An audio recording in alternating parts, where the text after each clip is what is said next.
La science va bientôt vous changer la vie.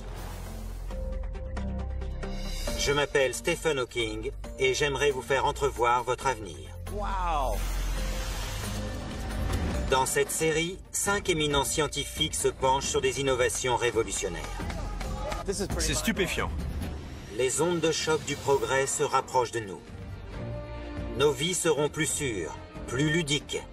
Nous nous rencontrerons plus vite, nous vivrons plus longtemps, nous deviendrons plus clairvoyants et plus intelligents. Grâce à ces nouvelles technologies, tout ou presque deviendra possible. Bienvenue dans la science du futur.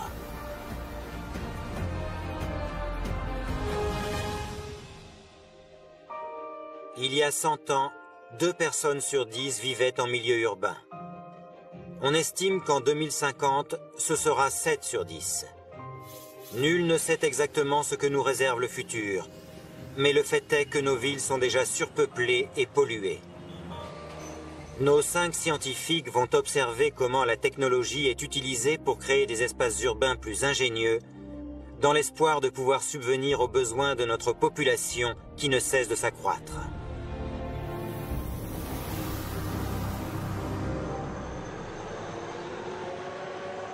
Pouvoir fournir l'énergie dont nos villes en expansion auront besoin représente l'un des grands défis de notre temps. Les combustibles fossiles sont sales. Les énergies renouvelables sont peu fiables. Le nucléaire est controversé. Pouvons-nous trouver une alternative? La réponse se trouve peut-être en France, où près de 40 000 coureurs se préparent pour le marathon de Paris. Sans le savoir, ils vont participer à une expérience scientifique sans précédent. Le résultat de cette expérience pourrait marquer le début d'une ère nouvelle pour la production d'énergie. Jim Al-Khalili va suivre ça de près.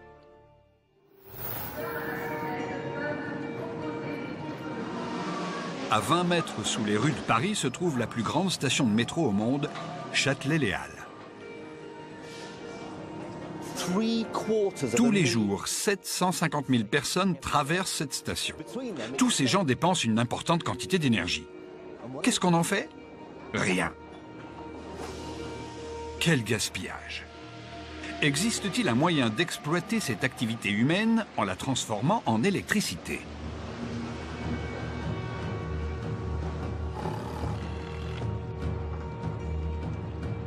Cette équipe d'ingénieurs britanniques y travaille.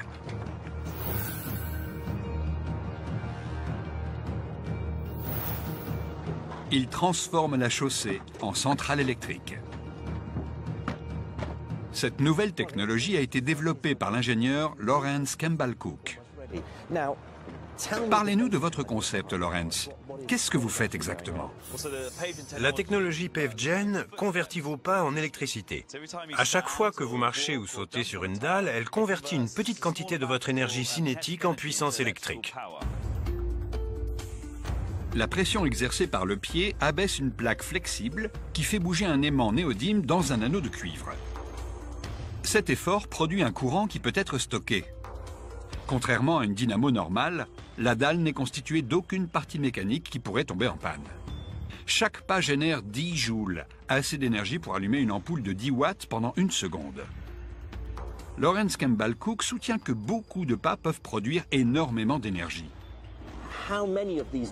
Vous avez besoin de combien de dalles pour que le système soit viable? On réfléchit en termes d'échelle. Par exemple, un appareil ménager bat une énergie significative. En revanche, quand 50 000 personnes traversent toutes les heures un endroit comme une station de métro, ça représente 50 000 petites doses d'énergie. En combinant tout cela, on obtient assez d'énergie pour charger des batteries ou produire de la lumière. N'importe quel appareil demandant de l'énergie peut se connecter à cette nouvelle source d'électricité.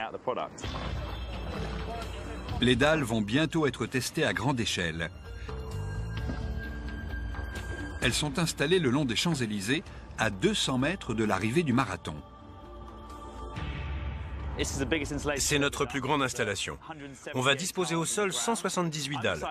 Je suis impatient de voir combien d'énergie sera produite par rapport au nombre de coureurs. Et je suis pressé de voir quelles sont les dalles les plus efficaces. De l'énergie humaine, C'est une idée ingénieuse. Les réserves seraient inépuisables. Imaginez une ville entière illuminée grâce à ses habitants.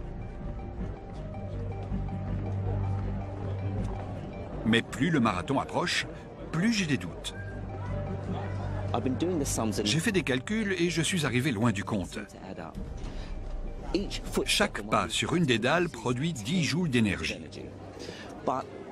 Cependant, pour éclairer tous les lampadaires de Paris pendant une nuit, il faut 1000 milliards de joules.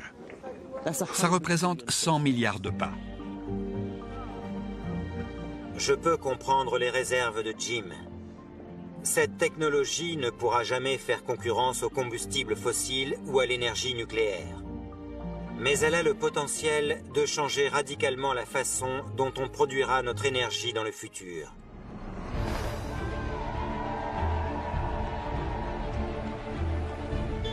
Le marathon commence. Au cours des prochaines heures, les dalles vont être mises à l'épreuve au fur et à mesure que les 40 000 coureurs passeront la ligne d'arrivée. Quelle quantité d'énergie vont-elles produire? Elles ont déjà été testées dans des centres commerciaux, des écoles et des festivals. Mais jamais à cette échelle.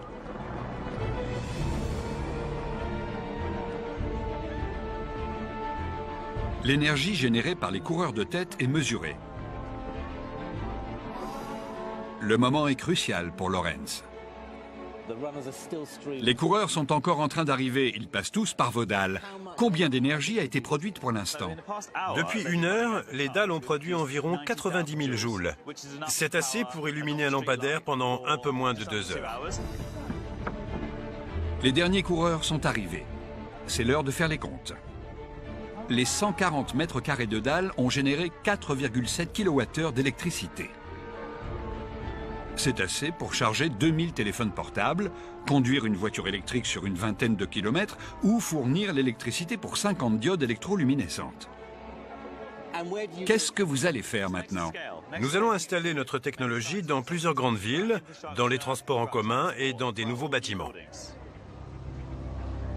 Métro, aéroports, gares, ce sont dans des endroits comme cela que l'on peut se rendre compte du potentiel évident d'une énergie produite par l'activité humaine.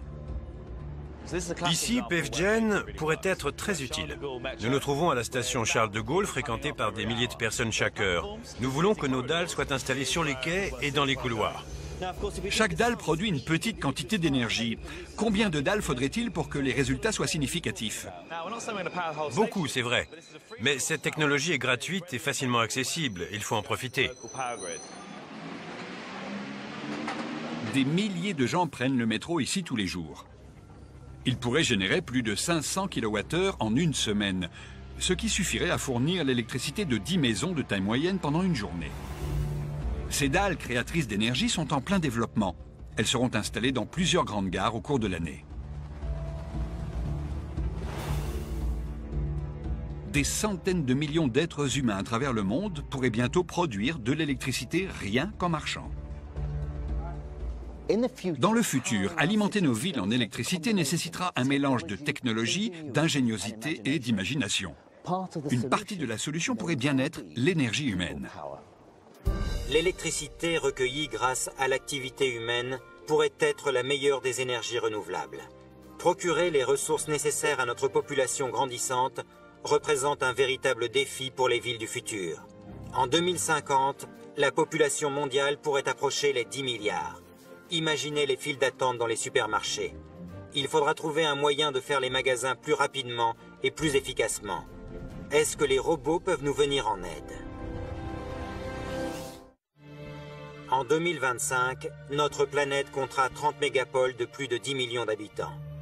Tous ces gens auront des attentes et des besoins. Est-ce que la technologie peut nous aider à combler notre appétit pour les échanges commerciaux toujours plus rapides?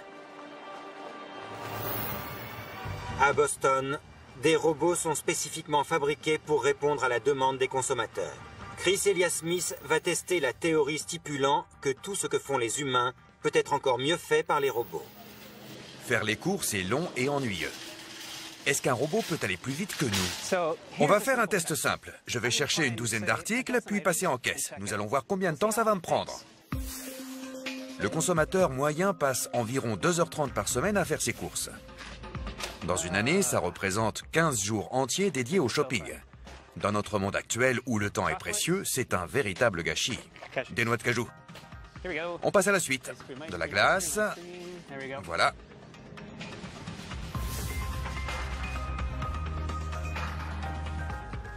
J'ai mis 18 minutes. C'est beaucoup. Plus d'1 minute et demie par article. Et si nous pouvions nous débarrasser de cette contrainte en pressant simplement un petit bouton? Ça serait intéressant. Kiva Systems a peut-être trouvé la solution. Ces ingénieurs ont conçu, fabriqué et entraîné une armée d'ouvriers capables de faire les courses à votre place. Des robots, par centaines. Mick Mounts est leur inventeur et le PDG de la société. Il y a une dizaine d'années, je travaillais dans le commerce électronique sur un projet de livraison à domicile dans la région de Boston. Nous n'arrivions pas à trouver un moyen rapide et économique de rassembler efficacement tous les éléments composant les différents paniers des consommateurs. Alors nous avons inventé ceci. Traditionnellement, dans un centre de distribution, des employés vont chercher les produits à l'aide de chariots élévateurs. Chez Kiva Systems, les produits sont rangés sur des étagères mobiles. À chaque nouvelle commande, un robot est assigné pour récupérer ce qu'il y a sur la liste. Nous allons demander à tous les robots de venir dans l'allée principale. Peu importe où ils se trouvent, ils ont tous reçu la mission de se rendre et s'aligner dans l'allée. J'ai toujours voulu commander ma propre armée de robots. C'est parti. Lâchez les chiens. Ils ne vont pas au bon endroit. Je ne suis pas très doué pour commander une armée de robots. Là, il y en a 4 qui bougent en même temps. Comment font-ils pour ne pas se rentrer dedans?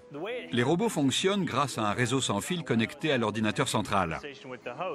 Ils se déplacent selon un système de stickers électroniques que nous avons placé au sol. On leur transmet des missions et on leur indique des itinéraires libres qu'ils peuvent emprunter. Ça fonctionne un peu comme le trafic aérien. Chaque sticker est composé d'un code-barre bidimensionnel unique, définissant sa position sur l'itinéraire à l'aide de coordonnées spécifiques. L'ordinateur central fournit des données à tous les robots de la ruche et met à jour ces informations au fur et à mesure de l'arrivée des commandes. Les trajets de chacun des 500 robots de la société changent constamment pour éviter la collision.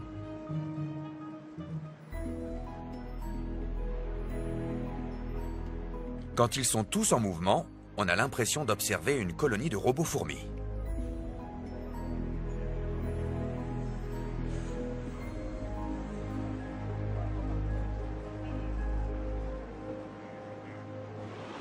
Ces petits robots sont assez mignons. Mais comment marchent-ils? Regardons de plus près. Il y a 2 moteurs qui font avancer le robot et un troisième qui sert à élever et faire tourner la plaque du dessus. Ça ressemble à un tire-bouchon. Le design est ingénieux. Ce robot-là a été conçu pour supporter une charge de 1300 kg.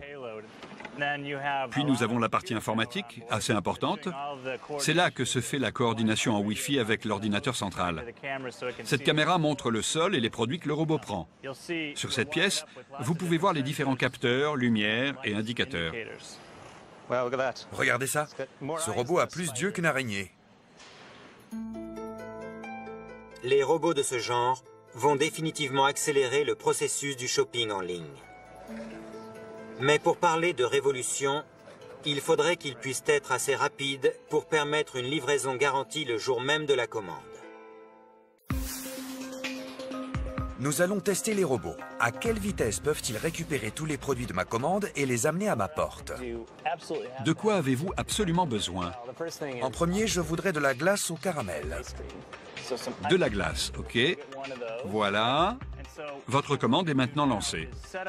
On pourra récupérer les articles sur cette table, juste ici. Les robots devraient se mettre en marche. Ils bougent, oui. Ils vont commencer à récupérer les produits que vous avez commandés. C'est parti. Ce concept est vraiment novateur. On perd beaucoup moins de temps. Mais 5 articles arrivent en même temps?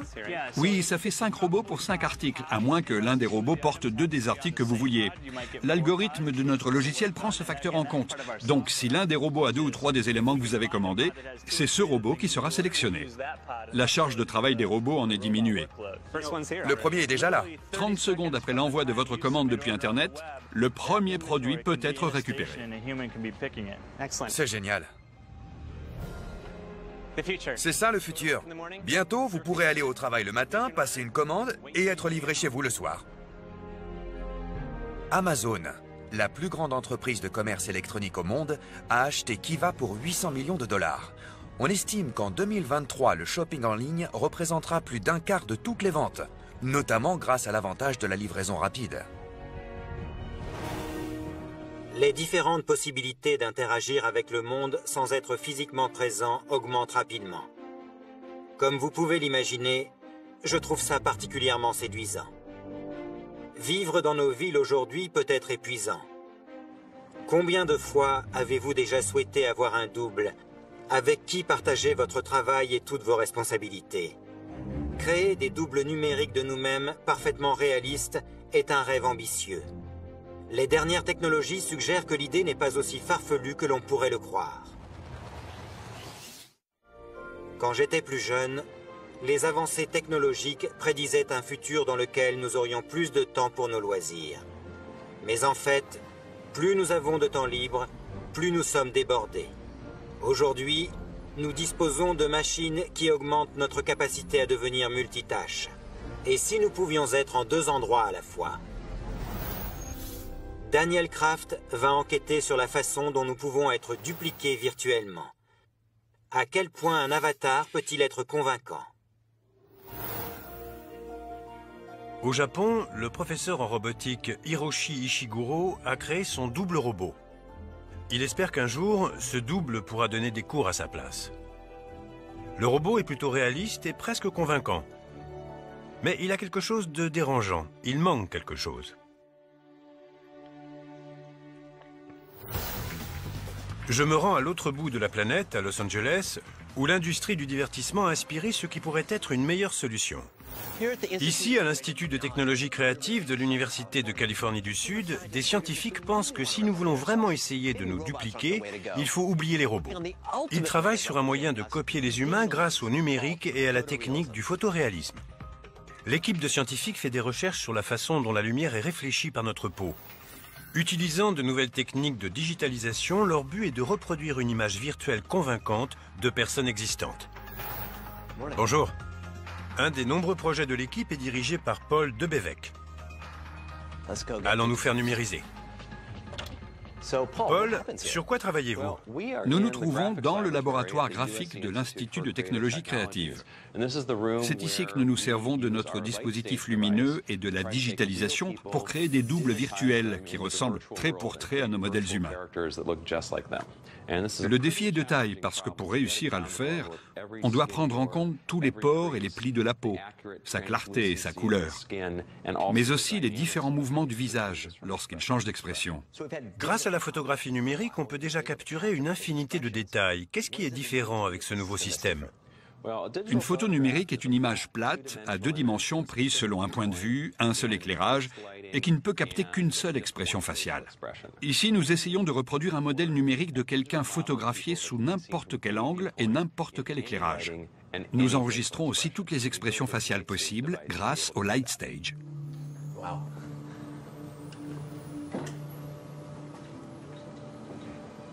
J'ai l'impression d'être entouré d'étoiles. Cet appareil compte à peu près 6000 ampoules LED et il y a 7 appareils photo à haute résolution qui sont pointés sur vous. Paul et son équipe ont découvert que la lumière ne fait pas que se refléter à la surface de la peau. Un peu de cette lumière pénètre dans l'épiderme en fonction de son intensité et de la couleur de cette peau. La sphère est programmée pour éclairer le sujet à partir de toutes les directions possibles et sous différentes températures. Voilà le principe de base. La peau se comporte différemment quand elle est étirée. Le dispositif de Paul prend en compte ce phénomène. Et maintenant? Nous allons vous demander de prendre plusieurs expressions et de garder la pause pendant 2 secondes à chaque fois. Les appareils photo vont se déclencher et prendre environ 16 photos pendant ces 2 secondes et sous différents éclairages pour qu'on puisse enregistrer la brillance et la transluminescence de votre peau, ainsi que la manière dont la lumière se réfléchit sur votre peau. Nous avons besoin de tout cela pour reconstruire votre visage en 3 dimensions. Super, allons-y. Je dois avouer que je suis un peu inquiet que mon visage soit examiné si minutieusement. Daniel, vous allez prendre votre première expression. On commence habituellement par une expression neutre, les yeux fermés. Ça, je sais faire. Je ferme les yeux. C'est bon, passons à la suivante. Neutre, les yeux ouverts. Ok, très bien. Prenez maintenant une pause qui vous plaît. Faites quelque chose qui vous représente. Mon regard interrogateur. Asseyez-vous. Nous allons regarder les photos qu'on vient de prendre dans le Light Stage. Voici votre expression neutre, les yeux fermés. Vous pouvez remarquer les différents éclairages. C'était ça les flashs qui se déclenchaient de tous les côtés? Oui. On a enregistré tous les aspects de votre peau selon différentes lumières. Voilà votre expression perplexe. Regardez cette image et la surface de votre peau. La lumière a tellement bien pénétré votre épiderme que l'on peut voir une quantité incroyable de détails. Ce sont ces détails qui vont nous servir à réaliser un modèle en 3 dimensions. Votre vous numérique sera aussi détaillé que ça. On peut créer une version de moi en 3D maintenant. Oui. Pendant que nous regardions ces photos, notre conceptrice technique, Jay Bush, a finalisé votre modèle 3D. Je pense qu'il est prêt.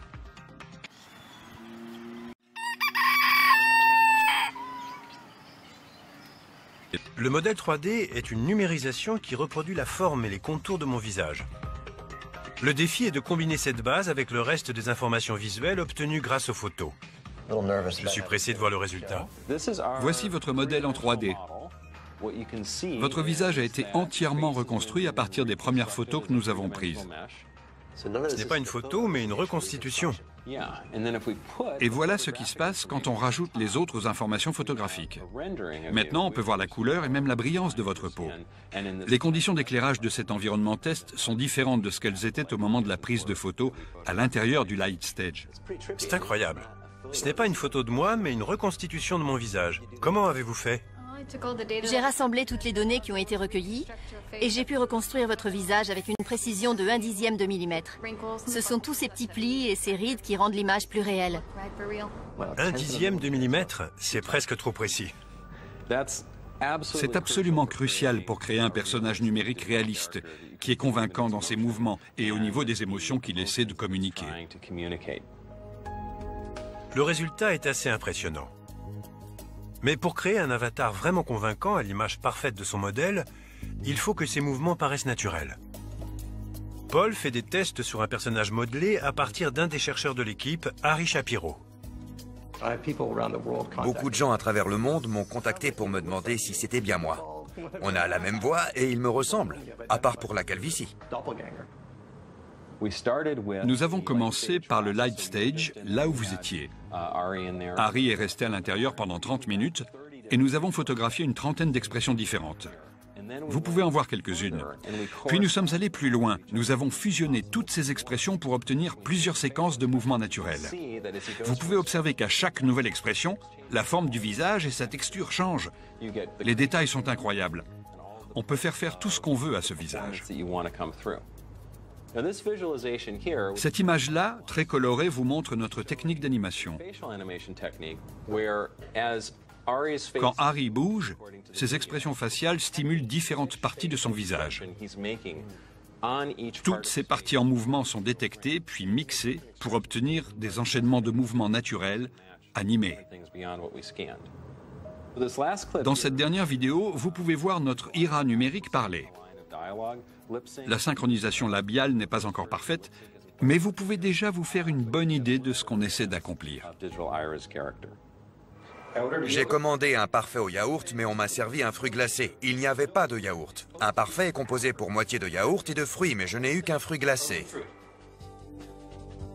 Il reste des progrès à faire, mais les améliorations sont constantes. Le visage que vous allez voir est la preuve qu'un avatar numérique peut être vraiment convaincant. Cette femme n'est pas réelle. Son visage est fait d'images de synthèse. Nous sommes spécialisés dans l'animation haute résolution de visages pour films et jeux vidéo. La prochaine étape est de développer la technique à plus grande échelle.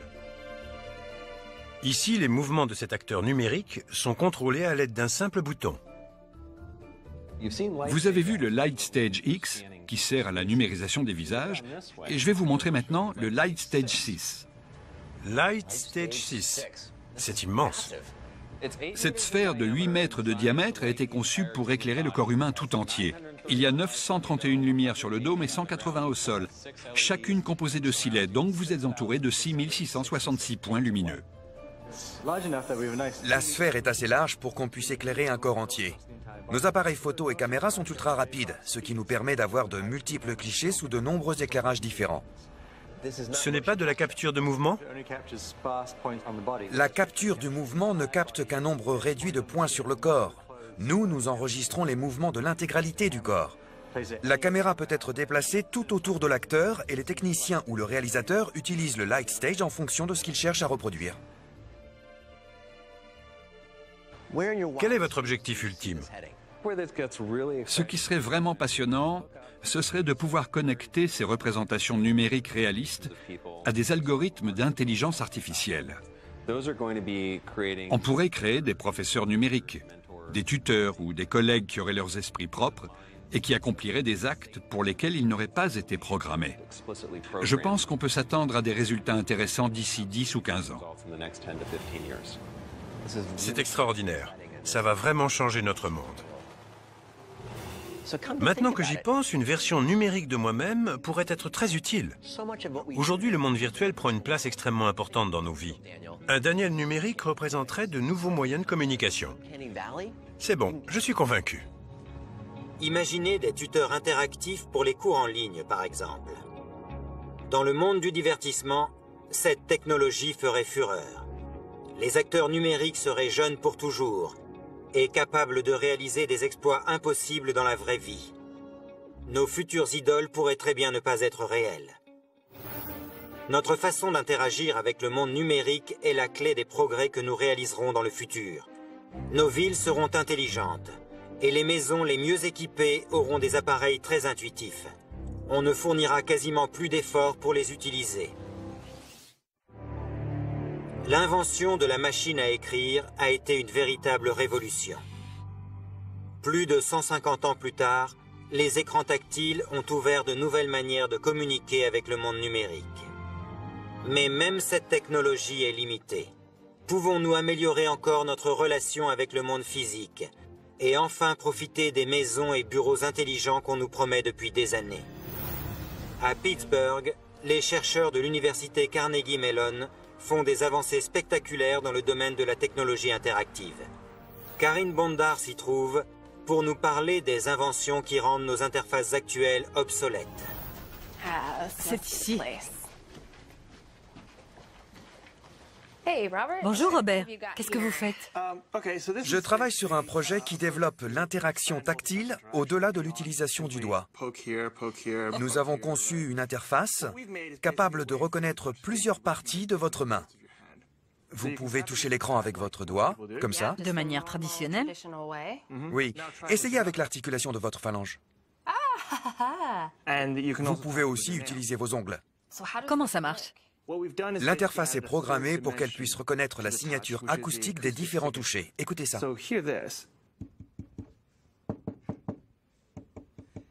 Ces sons sont très différents. L'écran est capable d'exécuter ce que vous lui avez demandé selon la partie du doigt mise en action. Un des capteurs de l'écran peut détecter les différents types de vibrations qui servent à activer des fonctions distinctes. Au départ, il n'y avait qu'une façon possible de toucher l'écran tactile. À présent, il en existe 3. Votre manière d'interagir a été triplée. C'est un énorme pas en avant. Nous essayons maintenant de trouver un moyen pour pouvoir utiliser la main entière. Prenons cette tablette. Voilà un autre projet sur lequel nous travaillons. Imaginez tenir cette éponge pour tableau dans votre main. Faites le geste. Voilà. La brosse apparaît à l'écran. J'utilise toute ma main pour faire ça.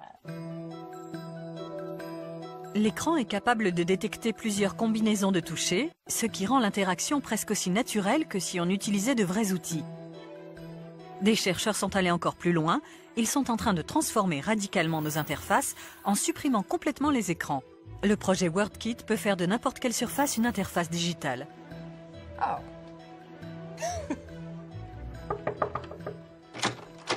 Chris! Bonjour, bienvenue. Bonjour, merci. De rien.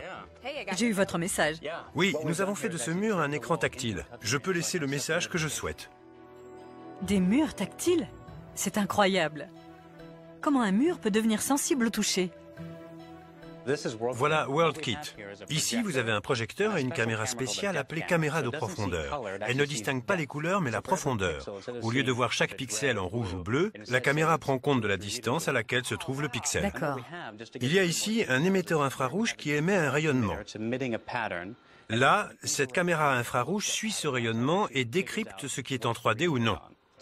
La combinaison projecteur-caméra permet de créer des surfaces sensibles au toucher, des tables, des portes et des murs. N'importe quoi peut devenir un écran tactile. Comme le mur à côté de votre porte. Oui. La caméra de profondeur discerne les objets selon leur distance par rapport à l'arrière-plan. Qu'est-ce que je fais? Le système est programmé pour enregistrer où et à quel moment un objet en mouvement atteint l'arrière-plan. Imaginez que votre main soit un pinceau et dessinez le détecteur sur la porte. OK. Où voulez-vous que vos messages apparaissent? Ici. Très bien. Maintenant, placez-vous devant la porte. Et voilà. Vous pouvez dire que vous êtes occupé. Quand je touche le mur, une petite tache bleue apparaît. Ça veut dire que la caméra de profondeur a détecté une activité. Le système détermine ensuite quel bouton j'ai touché et le projecteur l'illumine. Ceci n'est qu'un simple exemple du type d'application que l'on pourrait développer partout. Ce qui est vraiment impressionnant, c'est comment cette technologie va transformer notre vie quotidienne. Le monde numérique sera accessible plus facilement et n'importe où, au bureau, à l'école, à la maison. On a installé WorldKit sur ce plan de travail. Il va nous aider à réaliser une recette. Nous avons les instructions pour faire un cake à la banane. Et ici, c'est la liste des ingrédients. Du sucre, des bananes, des œufs, etc. Commençons par prendre cette tasse d'eau. Je la pose là où c'est écrit? Oui, la couleur du cercle devrait changer. C'est devenu vert dès que je l'ai posé. C'est ça. Voilà la farine, une tasse de farine. Ensuite, le sucre. Et ici, la banane. On a besoin d'une banane et de 2 œufs. Voilà. J'essaie avec un œuf. Le système est même capable de me dire si je n'ai pas les bonnes quantités. Il me manque un œuf. Regardons quelle est la prochaine étape. Nous devons mélanger tous ces ingrédients et les mettre au four pendant 25 minutes. Faisons ça. OK. Cette technologie diminue notre charge de travail. Ça veut dire que nous aurons plus de temps pour nous relaxer. 25 minutes exactement. Laissez-moi vous montrer quelque chose dans le salon. Je peux dessiner des interfaces sur cette table basse ordinaire. Je peux également changer l'orientation de l'interface si j'en ai envie. Sur ce fauteuil, on peut contrôler le volume de la télévision. OK. Et voilà. Je vais ajouter une interface ici. Ce sera très pratique. Maintenant, vous pouvez contrôler la télévision. Asseyez-vous et mettez-vous aux commandes. C'est vraiment génial. Alors, tout d'abord, je vais appuyer sur lecture. La télé s'allume. Ça marche. Nous avons déjà vu le début du film, donc je vais avancer.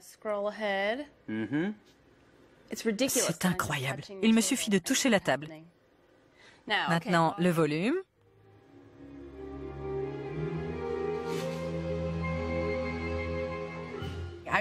C'est la technologie parfaite pour les gens paresseux. Je vais prendre 10 kilos si j'installe ça chez moi. Dans quelle autre pièce de la maison pensez-vous que ce système sera utile?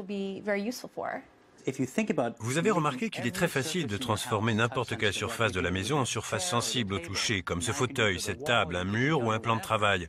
Cette technologie pourrait être présente partout et se fondrait dans l'environnement comme l'air ou la lumière. Bientôt, nous n'aurons plus besoin de clavier ou d'écran. On aura un accès illimité à la technologie grâce à un simple toucher. La première étape est la miniaturisation. Nous essayons de créer des versions de WorldKit de plus en plus petites. Celle-ci fait la taille d'une ampoule. On retrouve le projecteur et la caméra de profondeur. C'est la même technologie qu'avant, mais en miniature.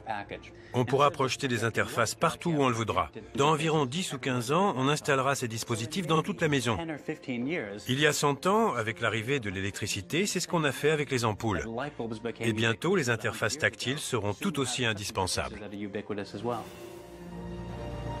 Chris espère que son système se sera imposé partout d'ici 2025. Grâce aux visionnaires comme Chris, dans un futur proche, nous pourrons interagir avec notre technologie quand nous le voudrons, où nous le voudrons et comme il nous plaira. Une nouvelle ère du numérique a commencé. New York est une de mes villes préférées. Elle est réputée pour son rythme effréné et ses gratte-ciels illuminés. 8 millions de personnes y vivent. Pendant que les habitants s'amusent, des invités indésirables sortent aussi faire la fête. 32 millions de rats. Depuis des années, la ville essaye de se débarrasser de ces rôdeurs porteurs de maladies, mais jusqu'à présent, les efforts pour contrôler l'infestation ont été vains. Les scientifiques essayent maintenant d'éradiquer le problème sans tuer un seul rat.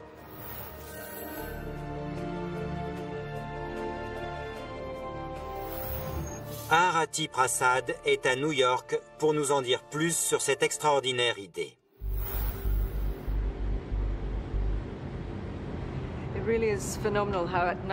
À New York, les rats investissent les rues à la nuit tombée. C'est incroyable. Je ne suis ici que depuis quelques minutes et j'en ai déjà vu une douzaine.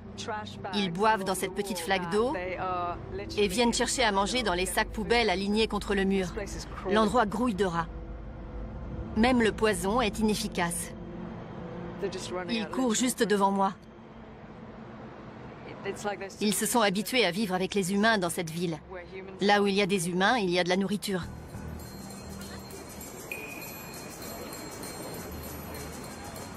La nouvelle approche de la municipalité est financée par l'Institut national de la santé, qui a investi 1,1 million de dollars.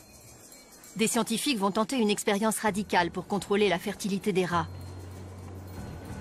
Les tests ont lieu dans le métro, là où ces animaux sont les plus répandus. Le docteur Loretta Mayer dirige le projet. À chaque fois qu'un train arrive, on peut sentir l'odeur infecte des rats en décomposition. Vous pensez qu'ils ont été tués par du poison? Oui, sûrement. Mais le poison n'est pas la bonne solution. Ça fait des dizaines d'années qu'on les empoisonne. Et ils sont toujours là. Loretta est convaincue que les tuer ne sert à rien. En revanche, elle a remarqué une caractéristique importante du comportement de ces rats. Il y a des familles chez les rats, comme chez les humains. Elles ont des territoires. Même si on extermine tous les rats d'un territoire, d'autres rats vont immigrer sur ce territoire et bientôt, il y en aura plus qu'avant. Donc on ne résout pas le problème. Exactement. Le vrai problème, c'est la reproduction. Comment peut-on contrôler la fertilité des rats? Comme la plupart des idées de génie, la solution est apparue à Loretta de manière inattendue. Il y a une vingtaine d'années, alors qu'elle étudiait les rongeurs, on lui a raconté l'histoire de plusieurs femmes travaillant dans une usine de plastique et souffrant de problèmes de reproduction. Elles avaient été exposées à un produit chimique hautement toxique appelé dioxyde de vinylcyclohexène ou DVC. Je cherchais désespérément un composé qui accélérerait naturellement la perte des œufs dans l'ovaire. Elle s'est demandé si le DVC aurait le même effet sur les rats, et elle a commencé des tests. Si l'hypothèse de Loretta est correcte, les conséquences pourraient être considérables. Les rats atteignent la maturité sexuelle au bout de 8 à 12 semaines, et les femelles peuvent avoir 6 portées en un an, voire plus. Une seule femelle sexuellement active peut engendrer des centaines de milliers de descendants en 9 mois. Est-ce qu'un produit chimique nocif pour la reproduction des humains peut permettre de contrôler efficacement la fertilité des rats? Les essais mis en place dans le métro new-yorkais vont nous apporter la réponse. Le docteur Loretta Mayer a décidé de s'attaquer au problème des rats dans la ville de New York. Elle a découvert qu'un produit chimique appelé le dioxyde de vinylcyclohexène, ou DVC, peut diminuer le développement des follicules dans les ovaires.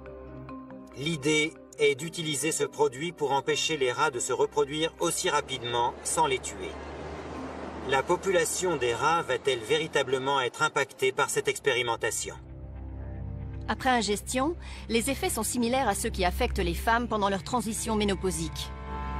La période de reproductivité du rat est considérablement réduite. Des doses de DVC, non dangereuses pour l'homme, ont été ajoutées à des doses de nourriture enrichie préparées spécialement pour les femelles. Loretta, l'expérience est sur le point de commencer. Vous allez tester votre théorie sur les rats de New York. Oui, nous allons d'abord étudier leur comportement et leurs habitudes. On va faire beaucoup d'estimations et de calculs quant à leur population. On va leur présenter plusieurs de nos formules nutritives et observer celles qu'ils préfèrent. Puis, nous verrons bien si notre concept est efficace et à quel point il peut réduire le nombre de rats. Loretta est capable de surveiller la prise de DVC car les moustaches des rats qui viennent d'ingérer le produit deviennent vertes sous une lumière à ultraviolet. Les tests sont en cours et il faudra patienter 3 ou 4 mois pour avoir les premiers résultats. En attendant, j'ai rendez-vous avec un exterminateur. Je voudrais pouvoir comparer les résultats de Loretta avec ceux obtenus par des méthodes plus traditionnelles. Après vous. Ça sent très mauvais. Qu'est-ce que c'est?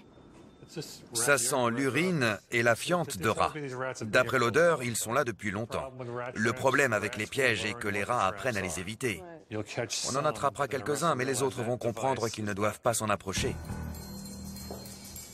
Quand les pièges ne marchent pas, Rudy utilise du poison. Mais il se révèle tout aussi inefficace. La situation est idéale pour eux. Ils ont une source de nourriture juste à côté. Le bâtiment voisin est une épicerie. Les rats ne vont pas choisir le poison quand ils peuvent manger du melon ou du raisin. En 3 mois, Rudy aura posé de nombreux pièges et plusieurs centaines de kilos de poison, sans que cela ait d'effet significatif sur le nombre total de rats. Tous les ans, rien qu'aux États-Unis, des millions de kilos de poison sont utilisés. Plus de 10 000 enfants y sont exposés. 90% des empoisonnements ont lieu chez les gens. Il est évident que le poison ne marche pas. Nous avons besoin d'une solution plus efficace, et c'est ce sur quoi Loretta est en train de travailler. Après 3 mois, les premiers résultats sont arrivés. 67% des femelles dans la zone de test ont ingéré le produit. L'impact pourrait être énorme. Si on se base sur ce pourcentage, une population de 15 millions de rats pourrait être réduite à moins de 15 000 en seulement 8 mois. Pensez-vous que cette stratégie peut être utilisée dans d'autres pays pour contrôler les populations d'animaux qui représentent une menace pour l'homme? Oui, c'est possible partout où les animaux et les humains sont en conflit. Le contrôle de la fertilité et de la reproduction cible le cœur du problème. Ces animaux ne sont ni tués ni empoisonnés. C'est le moyen le plus humain de réduire leur nombre afin qu'on puisse tous coexister dans un monde meilleur. En 2015, Loretta s'occupera d'un projet similaire à Chicago. Il est peut-être discutable de vouloir contrôler la reproduction d'autres espèces. Mais le succès de la formule de Loretta pourrait avoir des retentissements extrêmement positifs. Pas seulement pour les villes, mais aussi pour l'agriculture. En Indonésie, les rats et autres rongeurs sont responsables de la perte de riz qui pourrait nourrir plus de 30 millions de personnes pendant une année. Nos villes continuent de s'étendre. Nous vivrons bientôt de plus en plus près les uns des autres. Nous aurons besoin d'un meilleur accès aux services, de meilleurs moyens de communication, de plus de pouvoir d'achat et de nouveaux moyens de nous divertir.